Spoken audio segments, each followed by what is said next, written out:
resuscitation. There's also a recommendation that early recognition of patient with ongoing abdominal sepsis is an essential step for an effective treatment. Prompt administration of IV fluids, particularly crystalloids, for resuscitation is critical in patients with an ongoing sepsis. This initial resuscitation should be titrated to the clinical response and not solely guided by predetermined protocol or formula.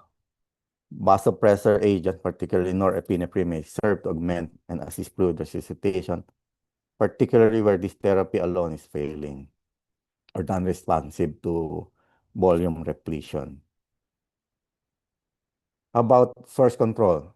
This is our expertise as surgeons, our main role, and considered the most important among the pillars or principles of management. The 2024 update emphasized the timing of source control procedures.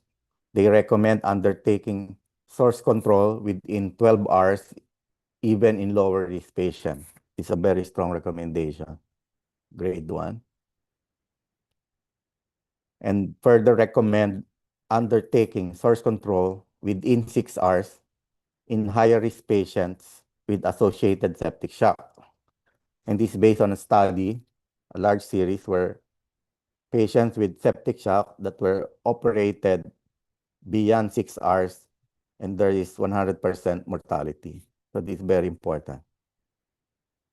Compared to the 2017 guideline, SIS guideline, regarding timing of source control, there they indicated the timing within 24 hours. But stated exception, particularly for patients where patients with septic or septic shock where a more urgent manner should be undertaken. So now the current recommendation or guideline is very specific. 12 hours, within 12 hours for lower risk patient, and within 6 hours in higher risk patient, particularly those patients with septic shock. How about antimicrobial therapy? Based on the 2024 updates in the SIS guideline, particularly for different classes of antibiotics. For aminoglycoside, they recommend against aminoglycoside-based combination regimen for empiric therapy of high-risk patients. They also recommend against tigecycline for empiric therapy of low and high-risk patients. This should only be reserved for patients with resistant infection as a part of a combination regimen wherein there is no therapeutic alternative that exists. About for beta-lactamase inhibitor combination, these are available in our setting.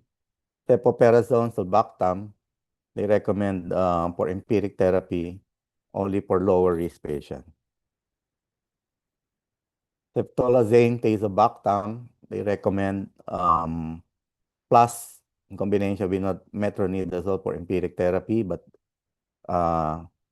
suggest reserving only for higher risk patients, including those with resistant Pseudomonas, and also for patient at risk for ESBL. For ceftazidime avibactam, they recommend in combination with metronidazole for empiric therapy, grade 1A, and suggest reserving ceftazidime avibactam for higher risk patients because of its broader spectrum antimicrobial agent activity. Also recommended for empiric therapy of patients at risk for infection with ESBL. How about anti-enterococcal therapy? They recommend against empiric therapy targeting Enterococcus in lower risk patients. They suggest empiric therapy only in higher risk patients. This is also important in the updates regarding duration of antibiotic therapy. They now recommend limiting antimicrobial agent therapy to 4 days for low and high-risk patients with source control achieved via a percutaneous drainage procedure. But for complicated appendicitis, they recommend substitution of oral for IV antibiotic agent to complete a very short course of 24 hours in lower risk patients with acute complicated appendicitis undergoing adequate source control by laparoscopic appendectomy. So compared to those that underwent percutaneous drainage, they recommend a shorter 24-hour course compared to the 4-day course on those patients that had percutaneous drainage. They also recommend limiting antimicrobial agent therapy to just 4 days after achieving adequate source control in high-risk patients with sepsis. So this is quite new because they now include 4 days for high-risk patients with sepsis.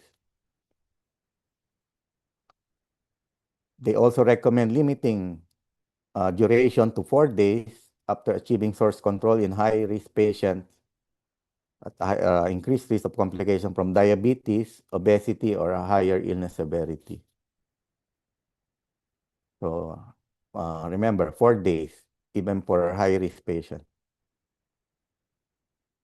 So compared to the 2017 guideline, they also mentioned 4 days for most of infections that had adequate source control, but they recommend 5 to 7 days or 7 days for higher risk patients. But for critically ill patients, particularly patients who had septic shock and admitted post-operatively in the ICU, they suggest limiting duration to 8 days after achieving adequate source control. So compared to the other patients, only 4 days, but for critically ill, it's 8 days. How about the escalation of antibiotic agent therapy? They suggest the escalation therapy in ICU patients with hospital-acquired infection. But they suggest maintaining anaerobic coverage with the escalation of antibiotic agent therapy.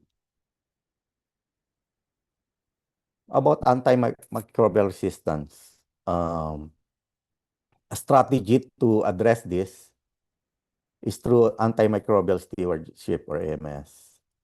It refers to coordinated intervention